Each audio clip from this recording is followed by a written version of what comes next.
So, Dr. Zahir, thank you once again yesterday for a fantastic keynote speech. You really inspired us and brought back home the reality of life in Syria once again. So for those of you who aren't aware, it's recorded and it'll be online to look at again tomorrow. But now, for something completely different, let's look at something practical that you've done to help your colleagues in the field. Dr. Zahir. So yesterday in the presentation, I mentioned that there are areas in Syria that are under siege, Yes. and they are difficult to reach. So how can we try to improve healthcare in these areas, especially in the intensive care unit? You have very sick patients. We have shortage of critical care specialists in Syria. So we devised this very cheap technology where we can connect from United States to ICUs in Syria using simple cameras and using simple satellite internet. And what I'm going to do here, we have a very small application called SmartCam that you can download it for free. And I'm going to connect to one of the ICUs in Syria right now in a city called Marit al-Nu'man. So I'm going to put... So it's encrypted as always? It's encrypted, right. So going to be trying to talk to the doctors in Marit al-Nu'man. So we're now connecting to the camera in the ICU in Marit al-Nu'man. Marit al-Nu'man is in the province of Idlib.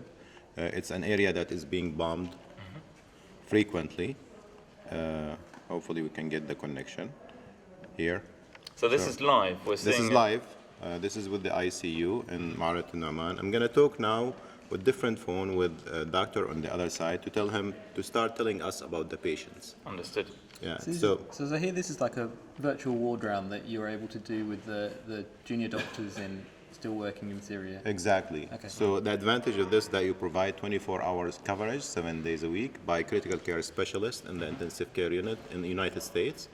And they can advise the junior physicians and the nurses and the technician in Syria on how to deal with very difficult patients, and this is life-saving. So you provide training, mentoring, advice, consultation, all of these things.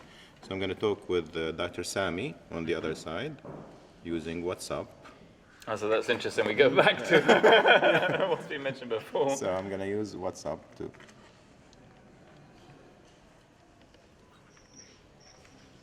I'm going to speak in Arabic. السلام عليكم دكتور سامي. كيف حالك؟ ممكن تبلش تحكي لنا على الله يسلمك. فنحن هلا هون معنا تيم من Doctors Without Borders MSF. فهني هلا عم يشوفوا الكاميرا، فإذا بتحب تحكي لنا على المرضى تبعوتك وأنا بترجم لهم. This is Dr. Sami. We all say hello. تفضل. طيب وممكن انت تحمل الكاميرا من مريض لمريض. He says hello to everyone. He likes MSF.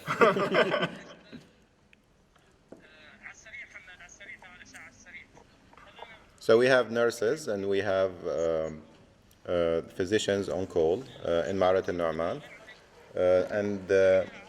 and they have 6 beds in this ICU. And as you see, it's actually quite developed. They have monitors, they have ventilators. Right now in Damascus, it's 12 o'clock, so we have 2 hours difference. Yep. Yeah. And so what kind of support are you giving? Is it technical expertise? It's actually all kind of support. So, and I can show you the different applications that we are using. So they can, usually they send us information about the patients, vital signs. They send us x-rays, they send us EKGs, and they ask us questions about what should we do if the patient's blood pressure dropped, or what type of antibiotics we should use right now. And so you're using multiple different applications to support in different ways. Exactly. So some right. applications for voice so that you can speak directly, others for camera. Some of the cameras, we have actually 9 ICUs. Some of the cameras are equipped with voice, so Okay. I can listen to them. Yeah. We can hear them on the camera, but they cannot hear me in this particular ICU. Okay. Let me try to connect again. We lost the connection. And what things have worked well with this system that you've developed, and what things do you think you would like to develop I mean, to the improve most things in the important future? aspect of this, that this is very cheap technology. We have a ICU and telemedicine in the United States, but it's Yeah. very expensive. It costs millions of dollars. And in my hospital in Chicago, we connect to different hospitals and we use this technology, but it costs the hospital millions of dollars. But this is, this camera, you can buy it from Best Buy for $100. You can install it very cheaply in Syria, of course. We have to have a satellite internet to, because this is cross-border technology, because there is no actually internet lines in that area in Syria. Ping across to Turkey and then out of Turkey. Exactly, and we used one of our sister organizations, which we collaborate with, called Syrian Engineer Association, American Association. They devised this technology to amplify the signal through using microwave. I'm not technical, but that's what I know. So they use the microwave receiver that amplify the signal and then transmit it through Turkey, then to the satellite, and then we can get this signal very clearly. So here, we use telemedicine for other consultations, so non-intensive care consultations in other countries. Have you tried that in Syria as well, or is it purely for? We're right now starting two telemedicine projects. One of them is telepsych for mental health. Okay. So to provide consultation for, because we have a shortage of psychiatrists, and as you know, there is a huge crisis with mental health because of the violence and PTSD. And then, so Dr. Sami right now is telling us about the patients. So this is one of the patients he's describing.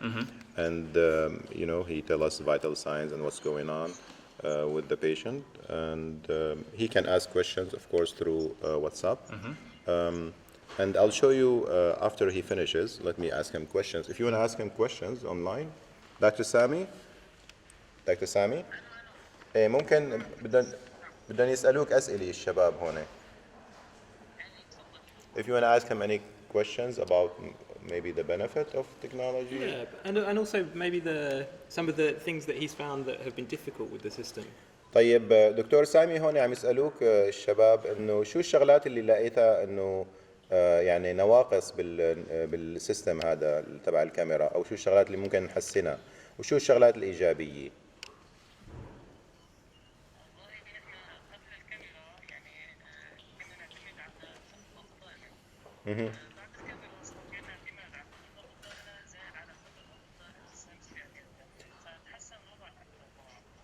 He said that the advantage that before this system, they used only to depend on their own expertise, but right now they have the advantage of using the expertise of a critical care specialist in the United States, and that's a big advantage. طيب دكتور سامي شو الشغلات اللي لقيتها انه ممكن تتحسن بالنظام او السيستم؟ شو الشغلات اللي لازم؟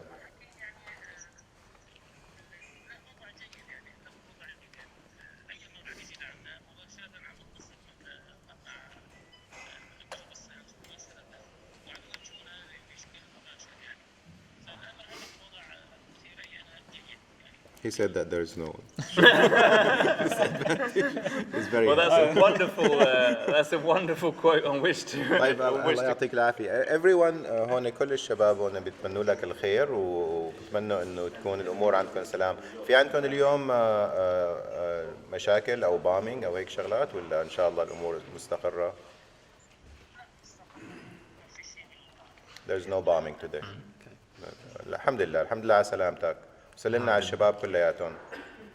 I'm thanking him on behalf of MSF. Absolutely, and send him our best wishes and congratulations for the fantastic work. وبيقولوا لك هون الشباب الله يعطيكم العافية وإن شاء الله بنشوفكم بخير. على كل دكتور سامي بعد ساعتين ممكن اتصل فيك كمان مرة تانية، ممكن؟ طيب. هلا ما في داعي للجولة بس بعد ساعتين إن شاء الله. طيب. شكرا كثير. الله يسلمك. مع السلامة.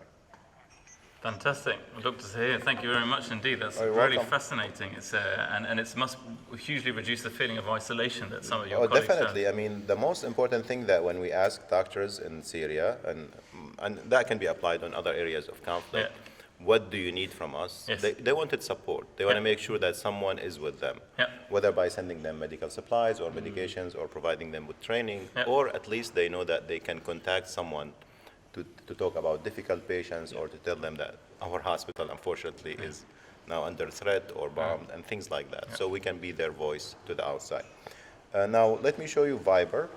This is another application that we use. So this is an ICU in Aleppo, and we use Viber application, which is also available for Anybody to download for free. and this is an ICU from a specialist from Aleppo who is telling us about his patient. They send us pictures of the vital signs, information about the patient. This is, of course, in Arabic. This is blood gases. And they ask questions. What should we do? So by simply using existing Yeah. WhatsApp, Viber, multimedia, and by adding simple technology, And actually, this is much easier to use. than all the complicated stuff that you pay exactly. millions for in your Chicago hospital. Exactly, and and we can use it in Chicago, of course. So you can look at the chest X-ray, you can look at the vital signs, all kind of information. They can just take a picture and send it through Viber, and that way you can provide 24-hour coverage. Fantastic. Dr. Zahir, thank you very much indeed. That's really fascinating. And congratulations on being able to provide through a large worldwide network lots of support to the people on the ground. That's great. Thank you very much. Thank you very much. Thanks. You're welcome.